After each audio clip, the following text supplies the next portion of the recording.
Good morning class. आज हम पढ़ेंगे सारणिक में प्रश्नावली 6.1 का तीसरा प्रश्न। ठीक है, चलिए देखते हैं। तीसरा प्रश्न आपका क्या दिया गया है। यदि A इक्वल्स टू एक मैट्रिक्स दिया गया है जिसके एलिमेंट है 3-2, 2-3 और B एक दूसरा मैट्रिक्स दिया गया है जिसके एलिमेंट है 2, 5, -1, 4। ठीक है, सत्यापित करना है कि यदि हम A इंटू बी, ठीक है, A इंटू बी का डिटर्मिनांट निकालें तो वो determinant of A into determinant of B के इक्वल होना चाहिए। ठीक है, A इंटू बी का डिटर्मिनांट अलग अलग सारणी, ठीक है, मतलब A का डिटर्मिनांट और B के डिटर्मिनांट के गुणनफल के बराबर होना चाहिए। तो चलिए प्रूफ करते हैं। ठीक है, कैसे होगा देखेंगे।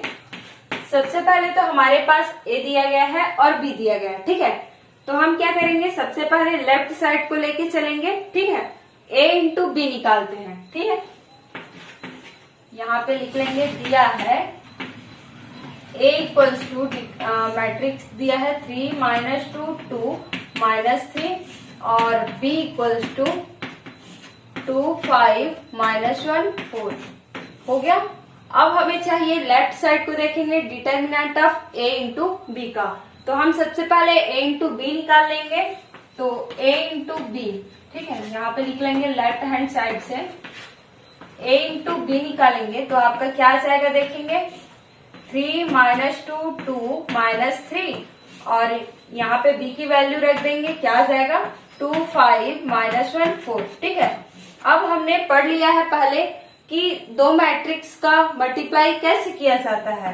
तो चलिए इसका मल्टीप्लाई करेंगे, 3 का 2 के साथ करेंगे 6 आएगा और बीच में प्लस का चिन्ह रहता है तो प्लस का डाल देंगे, माइनस और माइनस का चिन्ह भी प्लस हो जाएगा और 2 और 1 का मल्टीप्लाई 2। फिर 3 का 5 से करेंगे 15 और ये माइनस, प्लस और माइनस का मल्टीप्लाई माइनस, 2 और 4 का 8। ठीक है, 2 का मल्टीप्लाई 4 और -3 क्या हो जाएगा, सॉरी -3 का -1 से मल्टीप्लाई +3।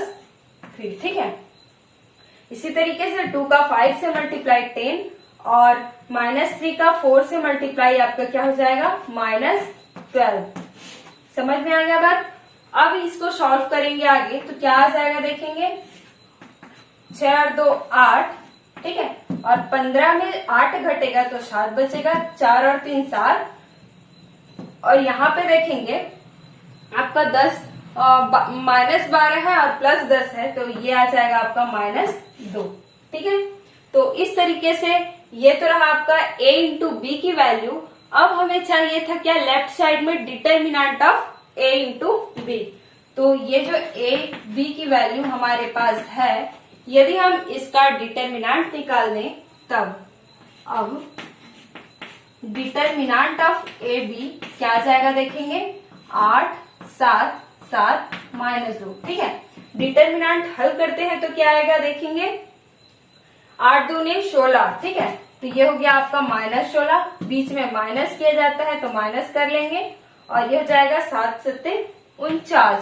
ठीक है, अब 16 में अपन लोग -49, -16 में -49 करेंगे तो आपका क्या आ जाएगा देखेंगे, इधर डिटर्मिनेंट ऑफ ए बी की वैल्यू मिल गई हमें -16, -49। ठीक है, अब दोनों को ऐड करेंगे तो हो जाएगा 15 और ये 65। ठीक है, -65।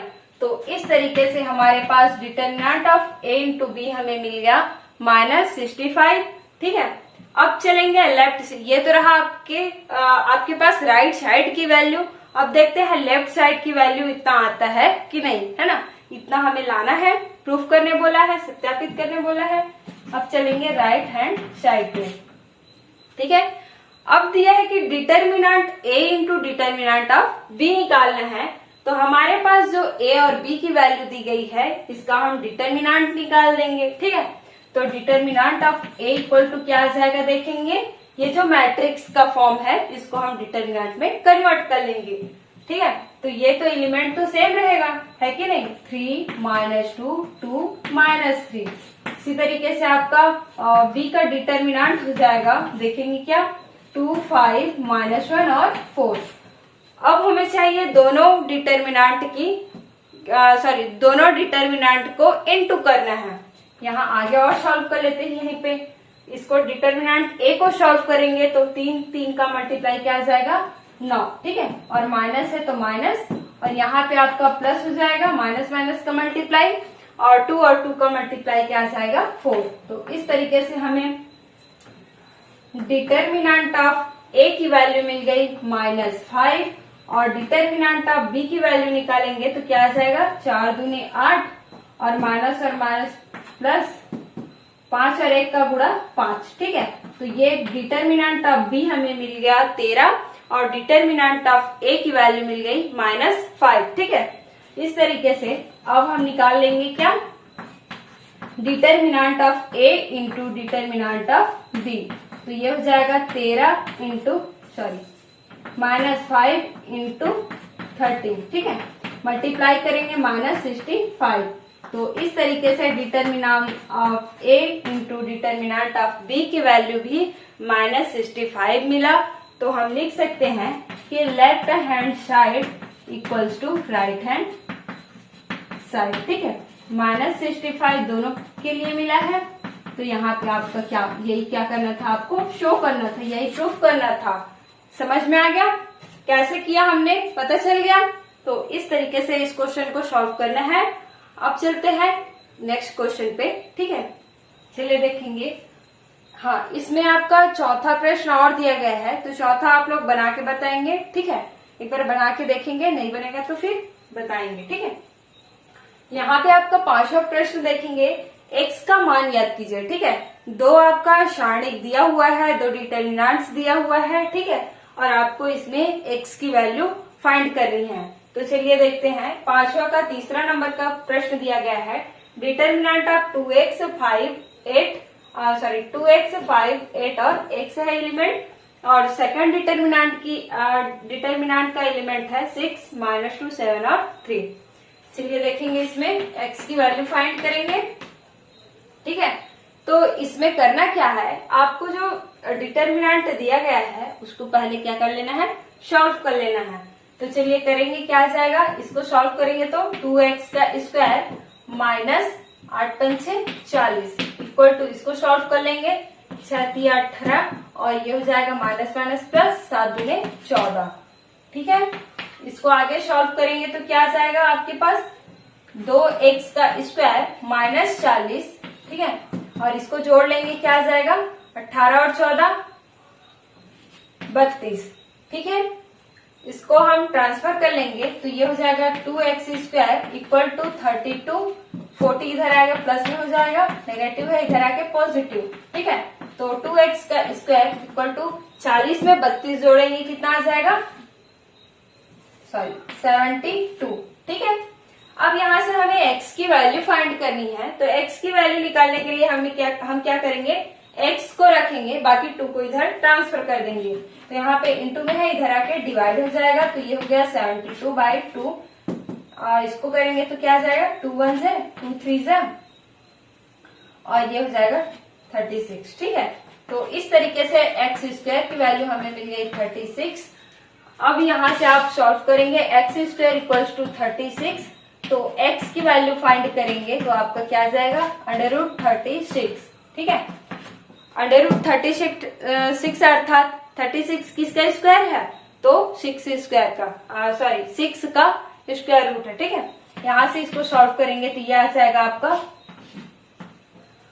तो आपको पता ही होगा, है ना। इसको लिख सकते हैं, चलिए 6 का स्क्वायर, ठीक है। ये आपका कैंसिल आउट होगा, x इक्वल टू मिल जाएगा +-6। तो इस तरीके से आपको x की वैल्यू फाइंड करनी है। समझ में आ गया, यहाँ पे ये आपका आंसर है, ठीक है।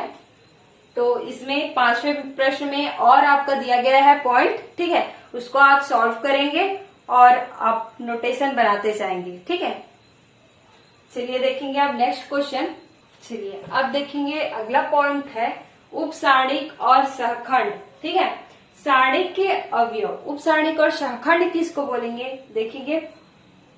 सारणिक के अवयव aij का उपसारणिक एक सारणिक होता है, ठीक है। एक ऐसा सारणिक होगा जो आईवी पंक्ति और जेवे स्तंभ जिसके अवयव ए आई जे उसमें स्थित हो, ठीक है, उसको हटा के, ठीक है, उसको छोड़ करके प्राप्त होगा, ठीक है, उसको छोड़कर प्राप्त होता है। समझ में आया क्या बोला गया है? सारणिक का अवयव ए आई जे का उपसारणिक एक ऐसा सारणिक होता है जो आईवी पंक्ति और जेवे स्तंभ के अवयव जेवे स्तंभ जिसमें कि क्या है अवयव ए आई जे स्थित होता है, उसको छोड़कर जो प्राप्त होगा वही क्या कहलाएगा? सारणिक ए आई जे का उपसारणिक कहलाएगा, ठीक है। अब अवयव ए आई जे के उपसारणिक को हम कैपिटल एम आई जे से दर्शाते हैं, ठीक है। और इसमें यदि n की वैल्यू, ठीक है, कोई सारणिक है उसमें n की वैल्यू 2 से बड़ी या 2 के बराबर है, तब उस कोटि के, ठीक है, सारणिक के जो सारणिक होता है उसका ऑर्डर, ठीक है, n is greater and equal to है, अर्थात n की वैल्यू 2 या 2 से ज्यादा है, उस कोटि का कोई सारणिक है तो उसका उप सारणिक क्या होगा? n-1 होगा। अर्थात यहाँ पे देखेंगे ये जो है n की वैल्यू हम 2 लेके चले, ठीक है, तो यदि कोई सारणिक है उसका ऑर्डर 2 है तो उसका उप सारणिक जो बनेगा वो 2-1 अर्थात 1 कोटि का होगा। समझ में आ गया? तो ये तो रहा आपका उपसारणिक और उपसारणिक, ठीक है। अब देखेंगे सहखंड क्या होता है। उपसारणिक को याद रखिएगा कैपिटल एम आई जे से दर्शाया जाता है और सहखंड होता है एक अवयव ए आई जे का सहखंड, ठीक है, एक अवयव ए आई जे का सहखंड हम कैपिटल ए आई जे से दर्शाएंगे, जिसको हम कैसे निकालते हैं? ये जो पोजीशन होता है उसको -टू द पावर करके ऐड किया जाता है उसके पोजीशन को, ठीक है, और इनटू ये क्या है? उपसारणिक को उसके साथ इनटू किया जाता है। समझ में आ गया?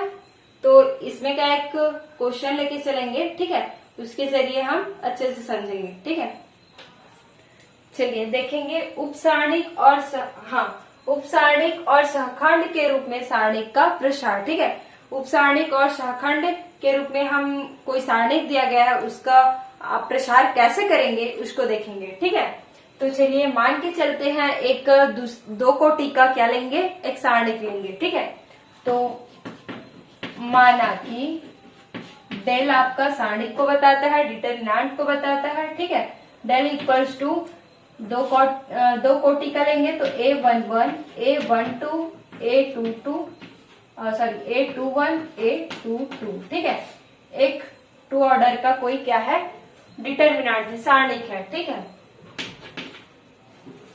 एक 2 ऑर्डर का सारणिक है, ठीक है, सारणिक है। अब इसको यदि हम हल करें, इसको सॉल्व करेंगे, ठीक है, तो हमें क्या निकालना है? उपसारणिक निकालना है और सहखंड निकालना है। फिर इस जो सारणिक दिया गया है उसको सॉल्व करना है, ठीक है, उसको लिखना है।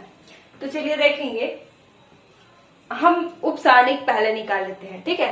तो ये जो एलिमेंट है A11 एलिमेंट है, इसका हम उपसारणिक निकालें तो याद कीजिए उपसारणिक को कैपिटल एम आई जे से दर्शाया जाता है, जिसमें आपका आई रो होगा और ये आई की वैल्यू 1 और जे की वैल्यू क्या है? 1, मतलब आई रो और जे कॉलम है, ठीक है। तो यहाँ पे लिख लेंगे हम M I J equal to क्या हो जाएगा? A11 का ये एम आई जे अर्थात M11 और इक्वल टू A11 का क्या? उपसारणिक, ठीक है, उपसारणिक। A11 का उपसारणिक क्या हो जाएगा देखेंगे। चलिए यहां से देखेंगे उपसारणिक निकालेंगे तो ये कट जाएगा, है ना बच्चा? क्या? डिटरमिनेंट ऑफ A22, ठीक है, इसको हम लिख सकते हैं A22, डिटरमिनेंट निकालेंगे वही आएगा।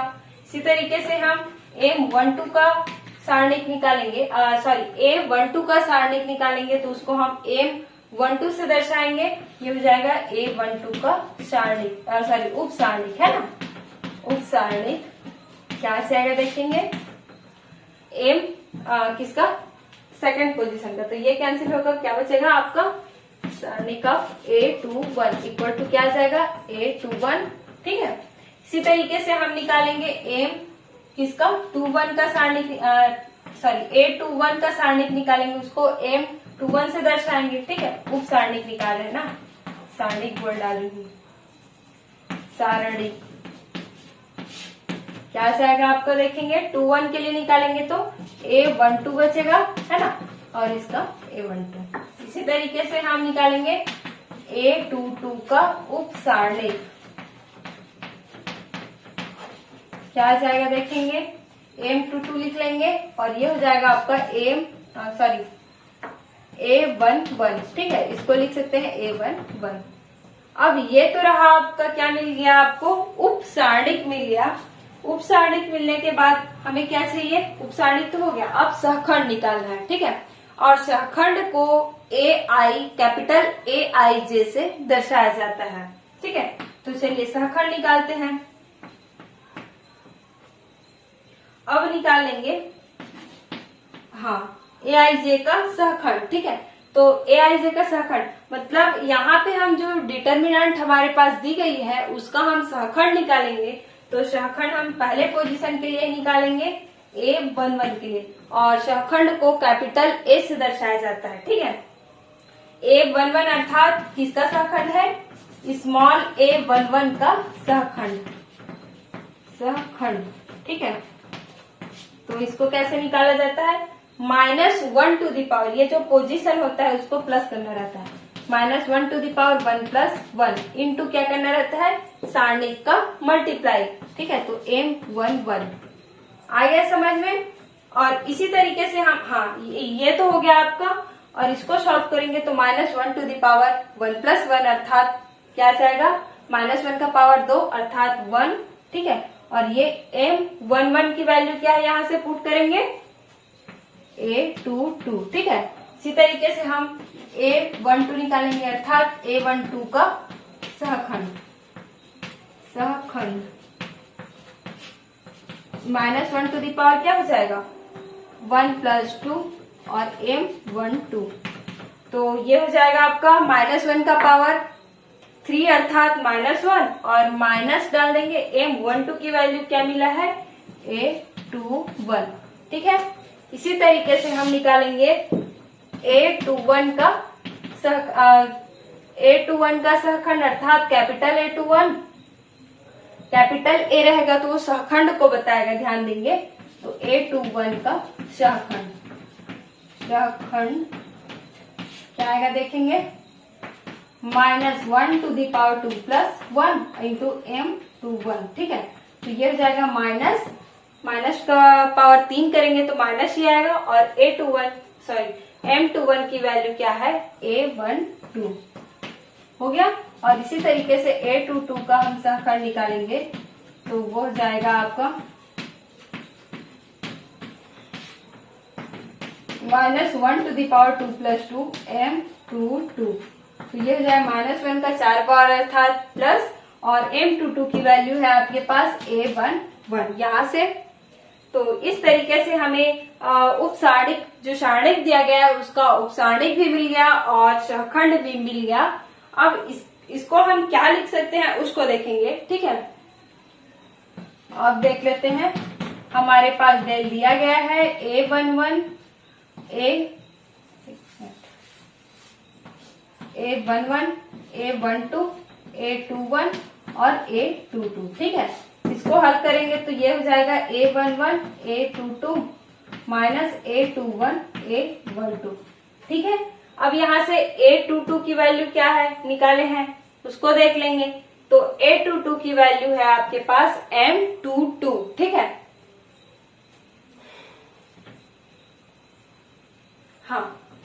चलिए अब ये तो रहा हमारे पास डेल। अब इसको सॉल्व करेंगे डिटर्मिनेंट को, तो ये आ जाएगा A11 A22 -A21 A12। ठीक है, अब यहाँ पे हम क्या करेंगे A22 की वैल्यू रख देंगे। ठीक है, तो A22 को क्या लिख सकते हैं हम देखेंगे, ये आपका A22 के जगह में हम M11 रख सकते हैं, पोजीशन सेम कर रहे हैं ना, यहाँ पे ये 11 है तो इसको भी 11 के फॉर्म में लाएंगे, तो 11 के फॉर्म में कब आएगा M11, A22 इक्वल टू क्या है M11, ठीक है। मतलब स्मॉल a11 का सारणिक क्या, उप सारणिक क्या है आपका M11 माइनस A21 को आप इसको लिखेंगे तो क्या आ जाएगा देखेंगे A21 है ना, और सॉरी A12 है, तो A12 को हम क्या लिख सकते हैं M21, ठीक है।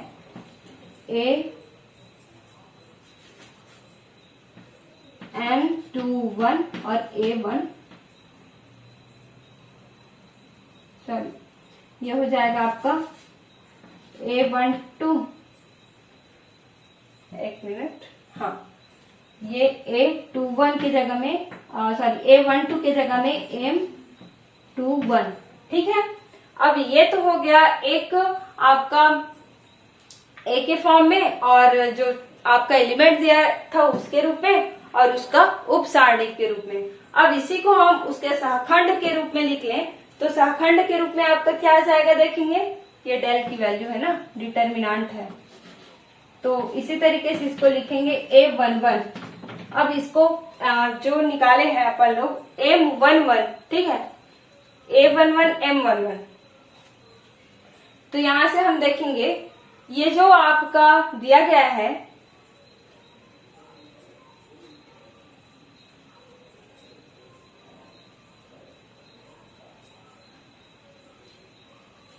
ठीक है, तो चलिए देखते हैं ये जो M11 है उसकी वैल्यू क्या है, ठीक है। कैपिटल किसके फॉर्म में, ये तो अपन लोग निकाल लिए उप सारणिक के फॉर्म में, अब सहखंड के रूप में निकालेंगे तो सहखंड के लिए देखेंगे M11 को क्या लिख सकते हैं, देखिए M11 को हम A22 लिख सकते हैं, ठीक है। ये एक रूप हो गया और दूसरा सहखंड के रूप में देखेंगे तो सहखंड के रूप में लिख सकते हैं A22 के, इसी को देखेंगे ना, ऊपर वाला जो है उसको देखेंगे, एक मिनट इसको देख लेंगे, ये तो हो गया आपका।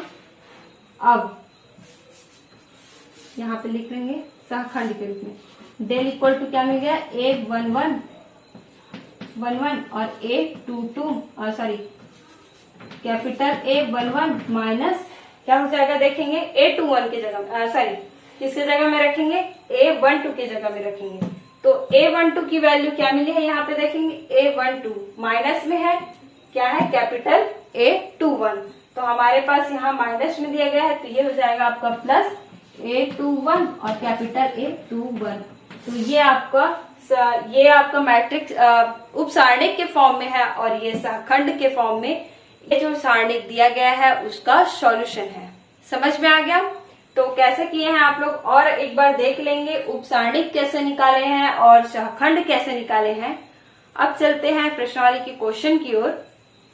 प्रश्नावली आपका 6.2, ठीक है। प्रश्नावली 6.2 का पहला प्रश्न देखेंगे। दिया गया है कि सारणिकों के अवयवों के उप सारणिक और सहखंड लिखिए, ठीक है। आपका पहला ही क्वेश्चन है, सारणिक के एलिमेंट दिए गए हैं 2, -4, 0 और 3, ठीक है। तो इसमें क्या निकालना है, उप सारणिक और सहखंड निकालना है। तो चलिए देखेंगे, सबसे पहले याद कीजिए उप सारणिक को कैपिटल MIJ से दर्शाया जाता है और सहखंड को कैपिटल AIJ से दर्शाया जाता है, ठीक है। तो इसका सॉल्यूशन हम निकालेंगे क्या M11, ठीक है। IJ मतलब पहला रो और पहला कॉलम, MIJ अर्थात ये कौन कौन सा पोजीशन है A11, A12, A21, A22, ठीक है। तो हम निकालेंगे M11, क्या निकाल रहे हैं उप सारणिक ना, तो ये हो जाएगा आपका A11 का उप सारणिक। उप सारणिक मतलब क्या हो जाएगा A11 का उप सारणिक, ये हट जाएगा पोजीशन जो उसमें रहेगा, ठीक है। जिसका निकाल रहे हैं उसको हमें हटाना है, ठीक है। जिस रो और जिस पंक्ति में वो रहेगा, ठीक है, सॉरी जिस रो और जिस कॉलम में वो रहेगा उसको छोड़ के प्राप्त होगा वही उसका सारणिक कहलाए, उप सारणिक कहलाएगा, ठीक है। तो ये हट गया और ये बचा आपका 3। इसी तरीके से हम निकालेंगे M12 निकालेंगे, तो M12 अर्थात A12 का उप सारणिक, ठीक है। तो A12 का उप सारणिक क्या आ जाएगा देखेंगे, यहाँ पे A12 ये है तो इसका उप सारणिक हो जाएगा आपका 0। इसी तरीके से M21 का M21 अर्थात A21 का उपसारणिक क्या जाएगा देखेंगे। इसका उपसारणिक A21 मतलब क्या है, 0 पोजीशन, तो ये है आपका -4। ठीक है, 0 पोजीशन नहीं, 21 पोजीशन। ठीक है, अब निकालेंगे M22 का उपसारण, M22 निकालेंगे। ठीक है,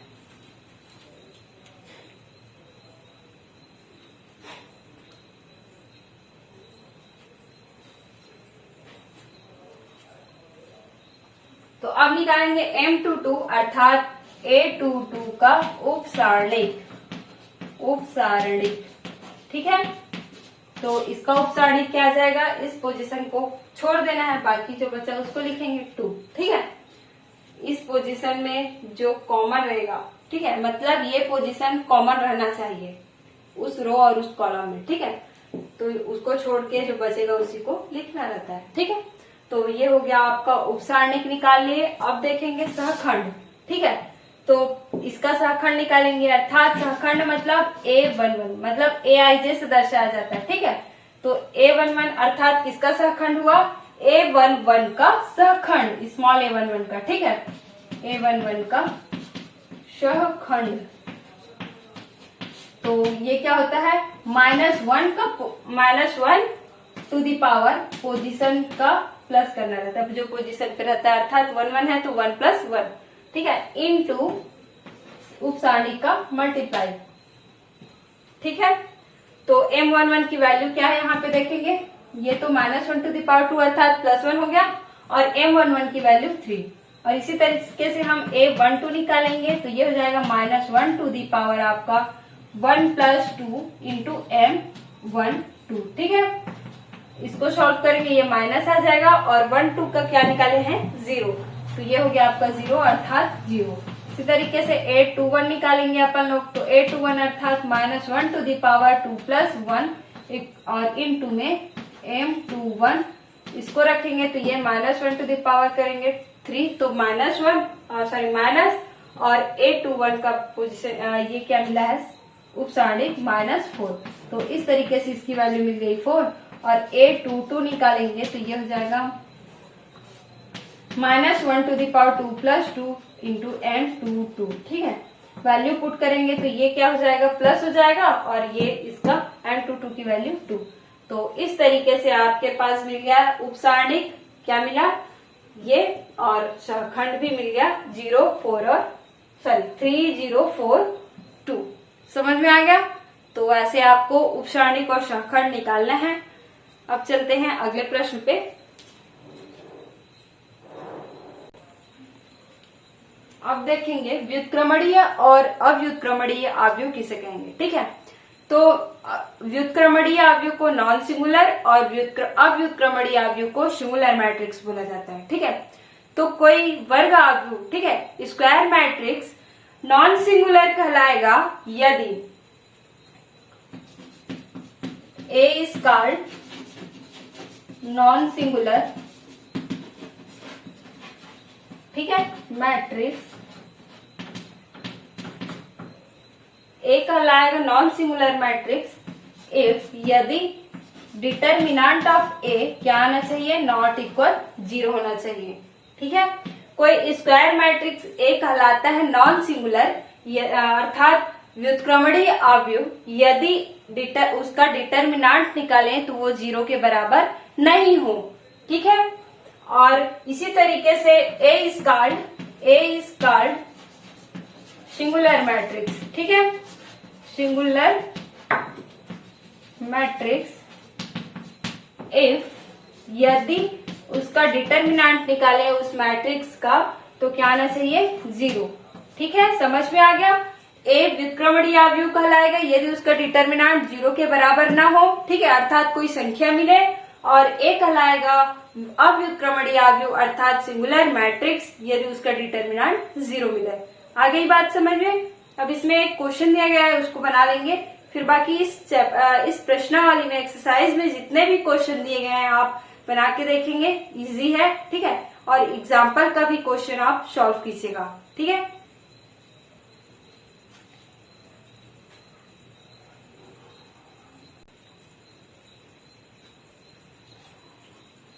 है।